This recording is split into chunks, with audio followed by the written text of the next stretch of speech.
welcome back everyone. So if anybody wants to attempt a remodel in their own house or add some extra storage, it's really quite easy.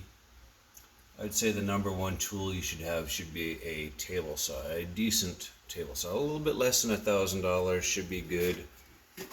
Belt driven, brushless would be the best, at least as far as quiet is operational concerned. So that being said, attention to detail. Everything here got notched around there. I just put in a bead in there to try and stop any insects. Granted, that's a plywood wall right there. It's a 1/2 inch thick, and I'm sticking 3-inch foam board over it. It has a 16 plus R value. I could have laid the foam board in place and then shoved those sticks in there, but then there'd be no way to actually screw. Like this leg gets secured to that 1.5 inches, that gets secured to that sacrificial board there, that gets screwed and glued to that wall. So there'd be no clean way. I think this is the cleanest way to do that.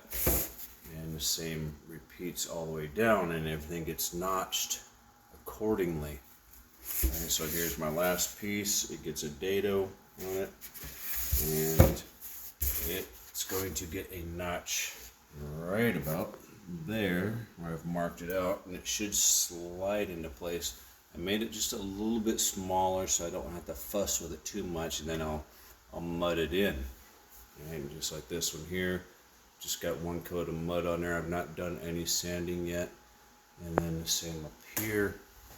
Right, this has been so far $200 roughly speaking, and there's actually a weapon up in there behind that wall with a box of ammunition for a what the fuck moment. There's actually a weapon in there. Added that wall, you can see the mud lines all the way along. It's a total of 3 inches, and I've done a little bit something different over here because I want to add my chop saw and kind of like a folding table where it's kind of out of the way. When it's hanging down, then I can fold it up when I want to use my chop saw, versus down there on the ground. Alright, so that's why I've done this wall differently. This didn't cost me anything. I still got to do some finish work up there, and I do want to paint the thing white. I'll probably put some heavy texture on it, paint them white. The face frames are removable, so that way if I ever want to make the shelves deeper for whatever reason, I can add to it and make the shelves deeper. I don't think anybody anywhere can do a better remodel for that price. Solid wood. This is almost 6 inches thick. Almost 6 inches thick. And I haven't mudded, as you can tell right there. And here's a good example. Yes, you may or may not like that. I don't really care. It's not your house. It works for me. And the biggest leaker of energy in a garage is that big fucking hole right there. Leaks air, leaks air, leaks air. So this is that place where the air, whether it's cold or hot, is going to radiate through the walls, the cracks. This is where a lot of bugs, spiders, ants, centipedes, millipedes, whatever else you got in your area. I even had a snake come in here one time. I had to kill a snake.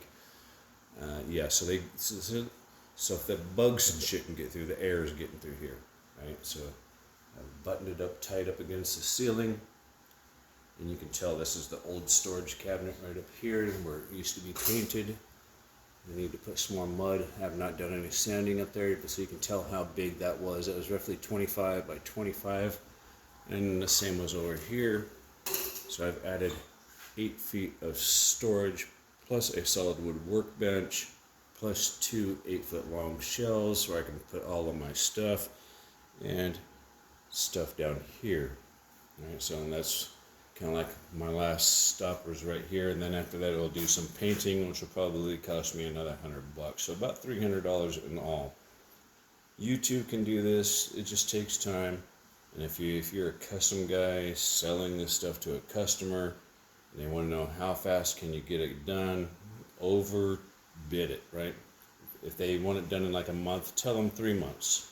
If you get it done in a month and a half, well then they feel happy, right? That you beat your own time. Overbid it. whatever the case may be. And if you're doing it yourself, do not rush anything. Take your time, right? Like I live in this place. I've only been able to work on it a little bit here, a little bit there, a little bit here. You know, it all the time adds up.